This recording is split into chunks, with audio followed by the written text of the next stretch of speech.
Hello and welcome, Adam Thomas from Balancing Touch Reflexology. So good to see you and thanks for joining me today. Well, as you just saw, I was cutting wood today, and the wood that I'm cutting is treated wood, so it's got some chemicals in it to preserve the wood and stop, bugs from eating it and things like that. And so that's why I had to wear the mask, because if you breathe in this stuff, it's not good for you. And it really made me realize the importance of what it is that we breathe. So the nose. So today I want to talk about the nose and how important it is, and it does so much more than we realize.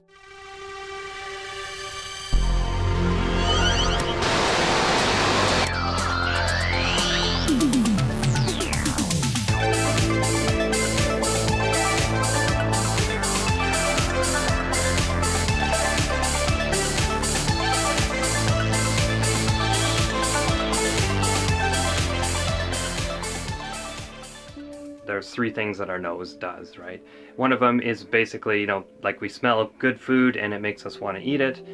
We smell something bad and we want to push it away. We don't want it to enter our system, right? So the nose basically is discerning as far as good and bad food, right?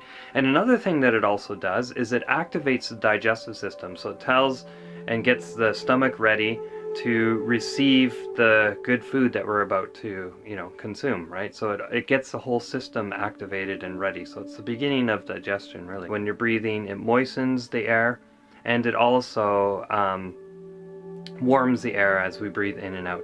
And another thing that it does is it acts like a filter, right? So of course it's not as good as these here, but it acts like a little filter, so that if there's any like airborne little things that are in the air, there's little hairs in the nose that it stops it from, going right in direct. So those are a couple of the things that are more common.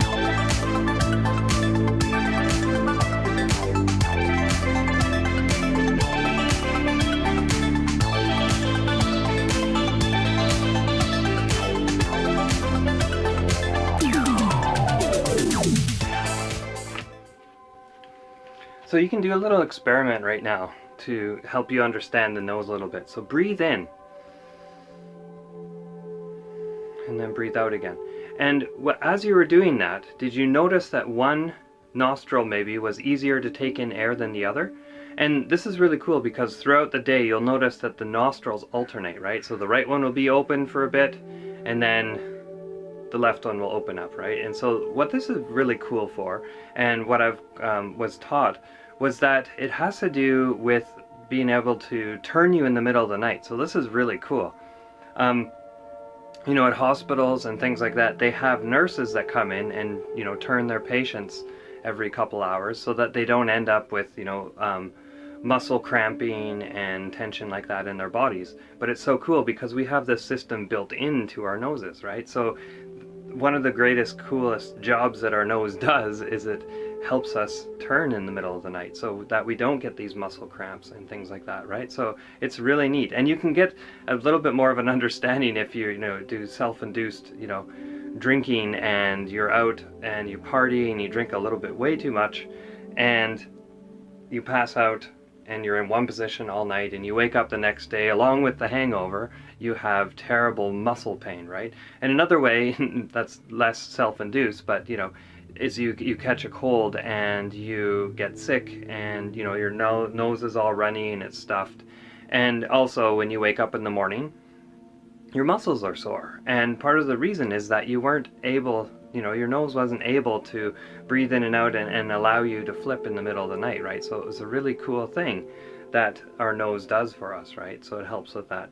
And something else too is that the right nostril, this is something else that I was taught as well, and you can see this a lot in the different, like for example, yoga traditions and ancient, traditional Chinese medicine and things like that, where they have alternate nostril breathing, right? So you'll see this kind of thing where they block off one nostril, they'll breathe in, close that one, and breathe out the other nostril, right? And then repeat the opposite, basically. Breathe in this nostril and breathe out the other nostril, right? And there's a whole bunch of variations, which fingers people use and things like that, but that's not really what I want to share with you. But what I want to share with you is just the importance of, you know, breathing in and out of the nostrils. And what a really cool thing is the right nostril breathes in like calcium ions, right? And this is really cool. So this calcium ions in the body has to do with all the contraction of muscles in the body, right? So that's a really cool thing. And then the left nostril has to do with breathing in phosphorus ions, right?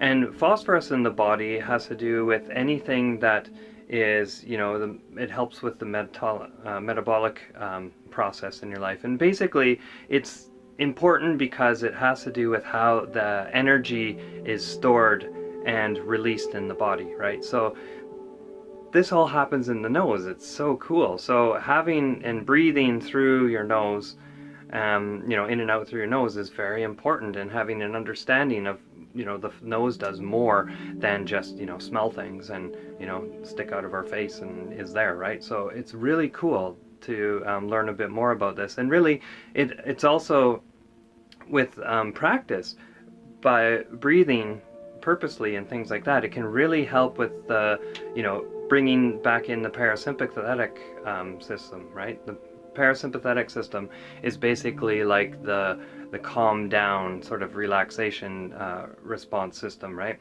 Whereas the sympathetic is what we're so used to, the go, go, go, basically the fight or flight response. But the parasympathetic system is basically like the rest and digest. So, you know, just calming down the other way, right? So alternate nostril breathing, things like that really help, you know, just stay calm, and it's all coming from the nose. It's so cool. So I want to take you right now and show you on the feet actually where the reflexes are and some other information on how to work the reflex. So let's go take a look at that.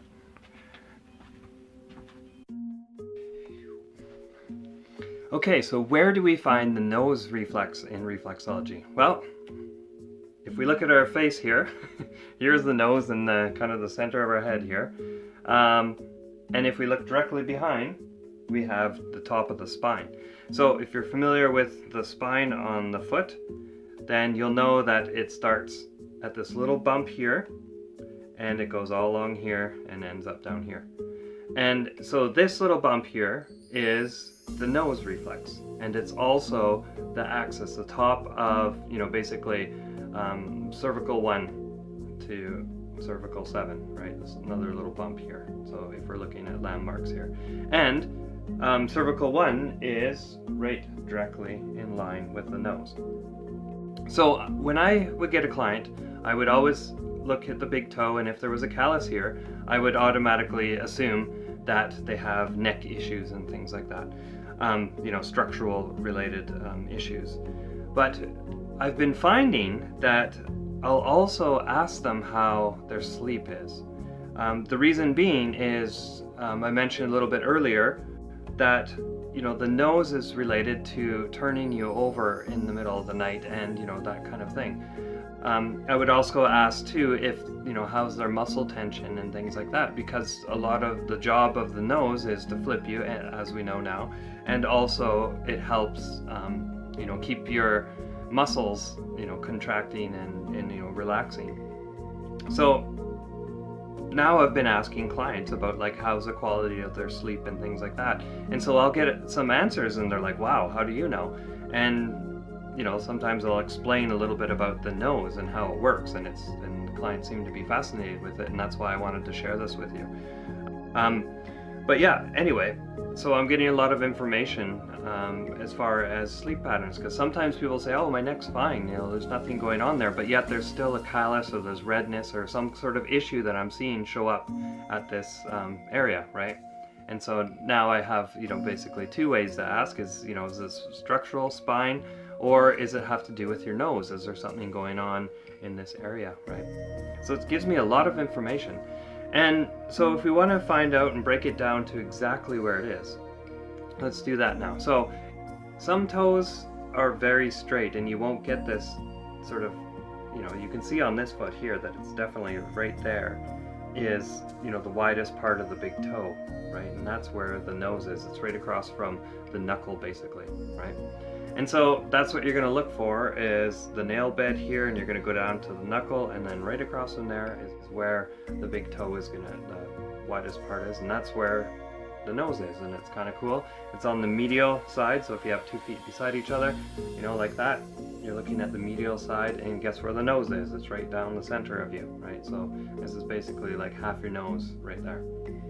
And the way that I work this is I use my non-working hand as a nice backup, as a nice board to work off of, and then I bring my other hand over top, and then I can use my thumb to work that area really well. And the little tip here for you as well is, when you have this hand underneath, what you can do is use your index and your thumb, and you can kind of push the big toe towards your working thumb. So I'll just show you what that looks like. So still you have this kind of set up, and what you're doing is just applying a little bit of pressure out this way, and you can use your thumb to go up that way. So see how I'm kind of working my thumbs together in a way, right?